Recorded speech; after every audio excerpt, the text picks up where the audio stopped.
Sportelli della CGIL presi d'assalto da lavoratori ultra sessantenni che chiedono di andare in pensione con quota 100. In queste ore sta accadendo proprio l'invasione dei potenziali aventi diritto o comunque delle persone che hanno ascoltato i telegiornali, gli organi di stampa in queste ore e che ovviamente sono tutti quanti molto curiosi di capire se da una parte possono avere una risposta concreta, reale in ambito pensionistico. Ad alcuni, come dire, siamo costretti a dire che purtroppo non sarà così.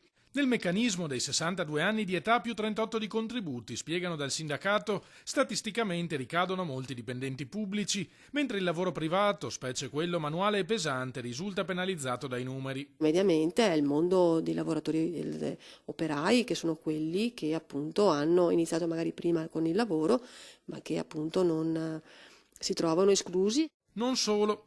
Anche chi ha raggiunto l'età giusta rischia di andare incontro alla brutta sorpresa una volta contattato lo sportello. Io magari ho 62 anni, per cui penso, se ho lavorato una vita, penso di poter andare in pensione, poi mi rendo conto che la mia stagionalità non mi permette di avere i 38 anni di contributi con cui andare in pensione. Pensiamo a tutto l'agroalimentare, pensiamo ad altri settori, commercio, che come dire, hanno una stagionalità e quindi i lavoratori e le lavoratrici non avranno questa possibilità. Quota 100, sostengono dalla CGIL, è dunque solo un palliativo. Serve una vera riforma delle pensioni che superi definitivamente la Fornero.